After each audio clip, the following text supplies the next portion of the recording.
Parce que quand je vois en Guinée des véhicules, comme on appelle ici cette place, qui mettent des bagages jusqu'à je ne sais pas combien de mètres en haut, il y a de quoi faire. Il y a de quoi sensibiliser les gens.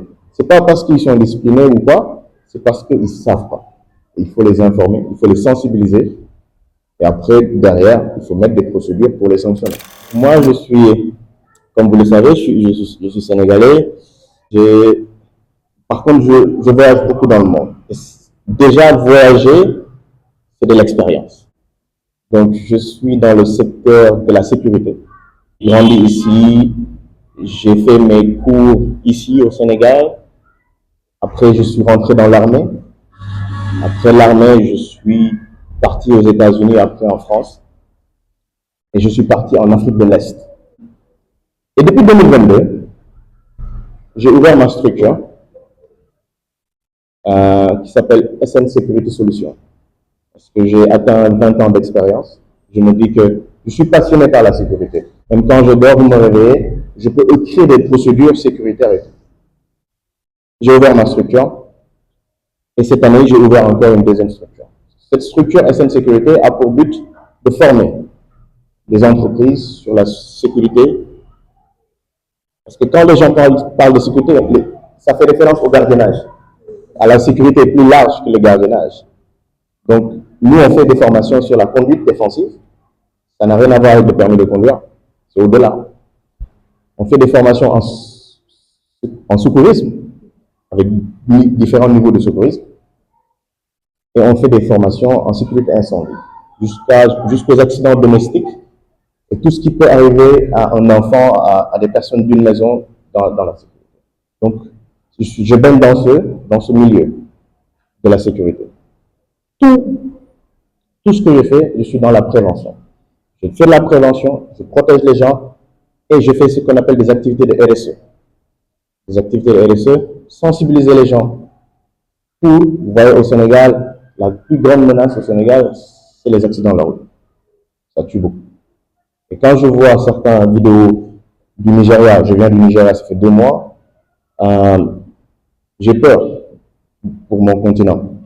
Parce que quand je vois en Guinée des véhicules, comme on appelle ici cette place, qui mettent des bagages jusqu'à je ne sais pas combien de mètres en haut, il y a de quoi faire. Il y a de quoi sensibiliser les gens. Ce n'est pas parce qu'ils sont disciplinés ou pas, c'est parce qu'ils ne savent pas. Il faut les informer, il faut les sensibiliser. Et après, derrière, il faut mettre des procédures pour les sanctionner. Donc, je tourne dans ce milieu de la sécurité. Mais ça ne m'a pas empêché d'être un entrepreneur. Parce que quand tu es passionné de quelque chose, tu investis dedans. Et quand tu échoues, normalement, tu es passionné. Ça ne doit pas te faire mal. Et quand on échoue, on recommence. En Ouganda, quand j'étais là-bas, j'achetais parce que je regardais. Je voyais le besoin et je répondais aux besoins. J'étais en Ouganda, il y avait la guerre au Sud-Soudan. Ils avaient besoin du matériel de construction, ciment, tout ce qui est matériel de construction, matériaux et matériel de construction. Je les achetais et je revendais là-bas. J'avais plus de 150% de bénéfices parce qu'ils n'avaient rien. Ils devaient commencer. Ils avaient besoin de tout, en tout cas, dans le domaine de la construction. Et ça m'a permis de voir, j'ai échoué, je suis tombé, je me suis relevé. Donc la première, c'est quand j'avais acheté tout mon matériel de construction, notamment, j'en avais parlé tout à l'heure, que je devais envoyer au Sud-Soudan. Et le camion a été dévié par des groupes armés. Et donc j'allais tout perdre, tout perdre. Et heureusement que ça s'est bien passé. Ça a beaucoup pris de temps. Et j'ai pu récupérer tout mon matériel, on appelle ça goods, tout mon matériel. Mais quand j'ai récupéré, il fallait encore un autre challenge est revenu. J'ai récupéré le matériel. Maintenant, il fallait passer à la douane. Donc à la douane, ils ont aussi fait des taxes ont augmenté à la dernière minute. Donc ça, c'est des moments qui marquent. Et j'avais fait une émission avec Séné People. Et j'ai parlé de la sécurité de manière générale en Afrique et au Sénégal. Et quelqu'un, je ne savais pas d'où il venait, il me suivait.